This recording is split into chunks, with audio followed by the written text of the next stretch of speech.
নমস্কার। সন্ধ্যের আড্ডার বিশেষ নিবেদন অলৌকিকের ৫১তম পর্বে আপনাদের সকলকে স্বাগত জানাই। আজকে আপনাদের সামনে যে গল্পটা পাঠ করব সেটা হলো বিভূতিভূষণ বন্দ্যোপাধ্যায়ের লেখা রহস্য। বিভূতিভূষণ জন্মেছিলেন ১৮৯৪ সালের ১২ই সেপ্টেম্বর। অপু আর পথের পাঁচালীর জন্য তিনি বিখ্যাত। তাহলে শুরু হতে চলেছে আজকের গল্প।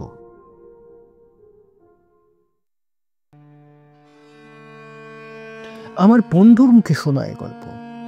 বন্ধুটি বর্তমানে কলকাতার কোনো কলেজের প্রফেসর, বেশ বুদ্ধিমান, বিশেষ করে কোনো রকম অনুভূতির ধার ধারে না। উগ্র বৈষয়িকতা না থাকলেও জীবনকে উপভোগ করার আগ্রহ আছে, সে কৌশলও জানা আছে। সেদিন রাতে ঝমঝম করে বৃষ্টি পড়ছিল, নানা রকম গল্প হচ্ছিল, গরম চা ও আনুষাঙ্গিক খাদ্যের সঙ্গে মুচিয়ে। অবশ্য ভূতের গল্পই হচ্ছিল। আমার বন্ধু একটা গল্প বললেন, আশ্চর্য লাগলো গল্পটা। একজন বিজ্ঞানের অধ্যাপক যখন এই গল্পটা করলেন তখন এর একটা মূল্য আছে ভেবেই এই গল্পটা বলছি। তার নিজের কথাতেই বলি।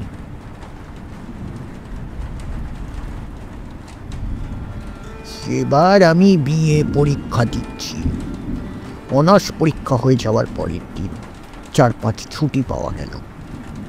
কিসের ছুটি তা আমার এতকাল পর মনে নেই। ভবতারণ ঘোষাল বলে আমার এক বন্ধু ছিল, ওর বাড়ি ছিল বেলঘরেতে। ভবতারণ ক্লাসে খুব পান খেত, ক্লাসের বাইরে ঘন ঘন সিগারেট খেত, অশ্লীল কথাবার্তা বলত, লম্বা লম্বা কথা বলত, চালবাজির অন্ত ছিল না। তার আমার সঙ্গে খুব বন্ধু, এই জন্য যে আমি নিজেও একজন দস্তুর মতো চালবাজ ছেলে ছিলাম তখন। এখন সেসব কথা ভাবলে হাসি পায়। তা যা বলছিলাম, অনার্স পরীক্ষা শেষ হবার দিন ভবতারণ আমায় টেনে নিয়ে গেল ওদের বাড়িতে। যাবার সময় ট্রেনে গেলুম, কিন্তু ট্রেন থেকে নেমে অনেকটা হাঁটতে হলো, কারণ ওদের বাড়িটা প্রায় গঙ্গার ধারের কাছে। কিছুক্ষণ ওর বাড়ির থেকে হঠাৎ কি একটা বিষয় ঘোর তর্কাতর্কি হলো ওর আর আমার মধ্যে। এমন চরমে উঠল সে তর্ক যে দুজনের মধ্যে হাতাহাতি হবার উপক্রম। হায় রে সেসব দিন, এই রোদ, এই মেঘ, তখনকার জীবন, তাই ছিল স্বাভাবিক। যাই হোক, আমি ভয়ানক রেগে ওদের বাড়ি থেকে সেই সন্ধেবেলাতেই বেরিয়ে পড়লুম। এমন জায়গায় ভদ্রলোকের থাকতে আছে। ব্যারাকপুর ট্রাঙ্ক রোড পেয়ে হন হন করে হাঁটছি কলকাতা মুখে। দিব্যি ফুটফুটে জ্যোৎস্না রাত, মাঝে মাঝে এক আধখানা মোটর দ্রুত বেগে চলছে কলকাতার দিকে। সম্পূর্ণ নির্জন রাস্তা। একবার একটা মাতাল কুলি ছাড়া আর কোনো লোকের দেখা পাইনি। হঠাৎ আমার মনে হলো এতটা রাস্তা একটানা হাঁটতে পারবো না, একটু বিশ্রাম দরকার। ডাইনে বাঁয়ে চাইতে চাইতে কিছু দূর গিয়ে একটা বাগান বাড়ি দেখে তার মধ্যে ঢুকে পড়লাম। বাইরে থেকেই আমার মনে হয়েছিল এই বাগান বাড়িতে লোকজন কেউ থাকে না। আছে হয়তো এক আধটা উড়ে মালি, তাকে ২-৪টি পয়সা দিলে বাগানের মাঝে বসে একটু বিশ্রাম করতে দেবে। এখন নিশ্চয়ই একটা পুকুর আছে বাগানে, নিশ্চয়ই তার ঘাট বাঁধানো। এমন গ্রীষ্মের দিনে জ্যোৎস্না রাত্রে পুকুরের বাঁধা ঘাটে কিছুক্ষণ বিশ্রাম করার আনন্দ অনেকদিন পর হয়তো কপালে জুটে যাবে। বাগানের মধ্যে ঢুকে মনে হলো এই বাগানের লোকজন কেউ বাস করে না, ঘন ঘন কেউ আসেও না। লাল কাঁকড়ের পাথরগুলোর ওপরে ১ হাত লম্বা উলু ঘাস, ফুলের ক্ষেত আর আগাছার জঙ্গলে ভর্তি। আরও একটু এগিয়ে মনে হলো এই বাগান বাড়ি খুব বড় লোকের। অন্তত যে সময় এই বাগান বাড়ি তৈরি হয়েছিল সেই সময় মালিকের অবস্থা ছিল খুব ভালো। শৌখিন রুচির পরিচয় আছে এর প্রত্যেকটি গাছপালায়, প্রত্যেকখানি ইটে, প্রত্যেকখানি পাথরে। আগাছা ভরা ফুলের ক্ষেতের মাঝে এখানে ওখানে পাথরের অপ্সরী মূর্তি, একটা হাত ভাঙা নাক ভাঙা অনেক এমন অপ্সরী মূর্তি আছে বাগানের গিহনে। কোনোটার পিঠ দেখা যাচ্ছে, কোনোটার মুখ ছোপের আড়ালে আড়ালে। একটু দূরে গিয়ে বাঁ দিকের চওড়া পথ ধরলাম। পুকুর দিয়ে পথটা শেষ হয়েছে। তবে যে ধরনের পুকুর আশা করেছিলাম তা নয়। অনেক কালের পুরনো পুকুর, বাঁধা ঘাট এক সময় ছিল, এখন তার মাঝামাঝি প্রকাণ্ড বড় ফাটল ধরেছে। রানার দুপাশে বট অশ্বত্থের গাছ গজিয়েছে। সে ঘাটেও নামা যায় না সিঁড়ির সাহায্যেও। এ রাত্রে তো সাপের ভয়, সেদিকে যেতেই আমার আর সাহস হলো না। ঘাটের থেকে কিছু দূরে একখানা বেঞ্চি পাতা। ক্লান্ত শরীরে বেঞ্চির ওপর শুতেই কখন যে ঘুমিয়ে পড়েছি নিজেই জানি না।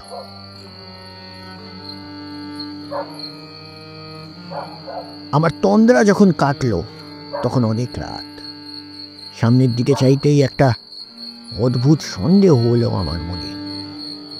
আমার বেঞ্চিখানা থেকে কিছুটা দূরে যে অপ্সরী মূর্তি আমার দিকে পাশ ফিরিয়ে দাঁড়িয়ে আছে, সেটার দিকে ঘুম ভেঙে আমার চোখ পড়ল। সঙ্গে সঙ্গে মনে হলো এতক্ষণ সে মূর্তিটা অন্য কি কাজ করছিল, বা অন্যদিকে অন্যভাবে দাঁড়িয়েছিল। আমাকে জাগতে দেখেই সেটা চট করে যেন নিজেকে সামলে নিয়ে আবার আগের মতো ভঙ্গিতে আড়ষ্ট হয়ে দাঁড়িয়ে রইল। আমি অবাক হয়ে সোজা হয়ে বসলাম, চোখ মুছলাম ভালো করে। ঘুমের ঘোরে, কিন্তু তা বলে তো মনে হলো না। আমি ঘুম ভেঙে স্পষ্টই দেখেছি ও পুতুলটা কি একটা করতে যাচ্ছিল। আমার সারা পেয়ে সামনে নিয়েছে। সমস্ত শরীর যেন অবশ ভারী। ঘুমের ঘোর ভালো কাটেনি, রাস্তা হাঁটবার ইচ্ছে নেই মোটে। আবার সেই বেঞ্চিখানিতেই শুয়ে পড়লাম। শোয়া মাত্র আবার কখন ঘুমিয়ে পড়েছি। ঘুম আসবার আগে পর্যন্ত কিন্তু একটা কৌতূহল আমার মনে বারবার উকি দিয়েছে। পুতুলটা কি করতে যাচ্ছিল? আমায় ঘুম ভেঙে উঠতে দেখে কি করতে করতে ও সামলে গেল। অনেক রাতে ঠান্ডা ঠান্ডা ফিরফিরে হাওয়ায় আমি কারো ঘুমে অচেতন হয়ে পড়েছিলাম। আবার যখন ঘুম ভাঙল তখন চাঁদ ঢলে পড়েছে পশ্চিম আকাশের গাছপালার পিছনে। ফুটফুট করছে জ্যোৎস্না, তবে পশ্চিম দিক থেকে লম্বা লম্বা গাছের ছায়া পড়েছে ফুলের ক্ষেতের আগাছার জঙ্গলে। ঘুম ভেঙে উঠে আমার মনে হলো আমি প্রথম যখন এ বাগানে ঢুকি তখন বাগানে যা ছিল এখন তা নেই। কোথায় কি একটা পরিবর্তন হয়ে গিয়েছে বাগানে। ঘুমের ঘোর যতই ভাঙতে লাগলো আমার মনের এ ধারণা ততই বদ্ধমূল হতে লাগলো। আগে যা ছিল তা এখন যেন নেই, কি একটা বদলে গিয়েছে, অথচ কি সেটা বুঝতে পারছিলাম না। কি বদলে গেল, কোথায়? হঠাৎ আমার চোখ পড়ল সামনে। চোখ ভালো করে মুছলাম। পরিবর্তন ওখানেই হয়েছে যেন। আগে যা ছিল এখন তা নেই। কিন্তু কি পরিবর্তন, কি বদলে গেল? 1 মিনিট কি 1.5 মিনিট কেটে গেল। সঙ্গে সঙ্গে সারা দেহ বিদ্যুতের স্রোতের মতো বই গিয়ে আমাকে সম্পূর্ণ আড়ষ্ট ও অবশ করে দিয়ে আসল সত্যিটা আমার চোখের সামনে ফুটে উঠল। ওই উচ্চ বেদিটার ওপর বসানো সেই অপসরা পুতুলটা কোথায় গেল? বেদিটা খালি পড়ে আছে, পুতুলটা নেই। প্রথমটা যেন বিশ্বাস হলো না। সত্যি কি ওখানে মূর্তিটা ছিল, নাকি অন্য জায়গায় ছিল? আমি কি ভুল দেখেছিলাম? তা কি কখনো হয়? পাথরের অত বড় পুতুলটা গভীর রাত্রে কে নিয়ে যাবে? আমারই ভুল। কিন্তু ওই অপ্সরা মূর্তি তো অন্যদিকে চেয়ে কি একটা করতে যাচ্ছিল। আমি তো ঘুম ভেঙে দেখলাম এই পেডিটার উপরেই সেই পুতুলটা ছিল। না থাকলে আমি এই বেঞ্চিতে শুয়ে দেখছিলাম কি করে। বেশ মনে আছে, প্রথম এই বেঞ্চিতে শুয়ে পুতুলটা প্রথম আমার চোখে পড়েছিল। আমার দিকে ওর পাশ ফেরানো ছিল। এও ভাবলাম আমার মনে আছে এ ধরনের পুতুল ইটালি থেকে আসে নাকি এদেশেই তৈরি হয়। এইসব তো একেবারে ভুলে যাবার কথা নয়, কিন্তু তা যদি না হয় তবে সে অপ্সরা মূর্তি বা যাবে কোথায়? এত রাত্রে কে উঠিয়ে নিয়ে গেল মূর্তিটা? চড়িয়ে নিয়ে গেল? তাই যদি হয়, এতকালে বাগান অরক্ষিতভাবে পড়ে আছে, এতদিন কেউ চুরি করলো না, আর একজন জলজ্যান্ত মানুষ শুয়ে আছে সামনের বেঞ্চিতে। আজই চোর এসে এত বড় ভারী মূর্তিটা চুরি করে নিয়ে যাবে? না, তাও সম্ভব বলে মনে হলো না। কেন জানি না আমার কেমন ভয় হলো। গা ছমছম করতে লাগলো। রাত আর বেশি নেই, এই বাগানে আর শুয়ে থাকার দরকার নেই। আস্তে আস্তে কলকাতা মুখো হাঁটা দিই। যেমনই এ কথা মনে আসা, অমনি আমি বেঞ্চি থেকে উঠে পড়লাম। পুকুরের ঘাটে নেমে চোখে মুখে জল দিয়ে নেব বলে ঘাটের দিকে যাচ্ছি, এমন সময় আবার অবাক হয়ে দাঁড়িয়ে রইলাম। বাঁধা ঘাটের ঠিক ওপরেই আমলকি তলায় যে স্ট্যাচুটা ছিল সেটা নেই। সেটার হাত ভাঙা ছিল বলে আরো বেশি করে আমার দৃষ্টি আকর্ষণ করেছিল। এই তো তার শূন্য বেদিটা পড়ে আছে। উনি কেমন সন্দেহ হলো। বাগানের চারিদিকটা চেয়ে চেয়ে দেখলাম, কত পুতুল ছিল এখানে ওখানে, বনের ঝোপের মধ্যে আড়ালে আড়ালে। সাদা পাথরের পুতুলগুলো ফুটফুটে জ্যোৎস্নায় ঝকঝক করছিল। এখানে তেমনি সাদা জ্যোৎস্না বাগানের সর্বত্র, কিন্তু কই সে অপ্সরা পুতুলগুলো? একটাও তো নেই। এক রাতে কি বাগানের সব পুতুল চুরি হয়ে গেল? এই রাত্রিটার জন্যই কি চোরেরা ওঠ পেতে বসেছিল? আশ্চর্য! পোকার মতো চারিদিকে চেয়ে দেখতে লাগলাম। এতক্ষণে বুঝলাম, ঘুম ভেঙে উঠে যে ভাবছিলাম বাগানের কোথায় কি পরিবর্তন হয়েছে, সে হলো এই পরিবর্তন। বাগানময় এই মস্ত পরিবর্তনটা সাধিত হয়েছে আমার ঘুমের মধ্যে। ততক্ষণে পায়ে পায়ে আমি গিয়ে পুকুরের বাঁধা ঘাটের ওপরটাতে দাঁড়িয়েছি। হঠাৎ পুকুরের জলের দিকে চাইতে আমার কেমন যেন হয়ে গেল। সারা শরীর দোল দিয়ে উঠল ভয় এবং বিস্ময়। বাগানের সব অপ্সরা পুতুলগুলো জলে নেমে সাঁতার দিচ্ছে, দিব্যি সাঁতার দিচ্ছে, এপার ওপার যাচ্ছে। কিন্তু একটা জিনিস আমি স্পষ্ট দেখতে পেলাম, সেগুলো জীবন্ত হয়ে ওঠেনি, আড়ষ্টভাবেই পুতুল রূপেই সাঁতার দিচ্ছে।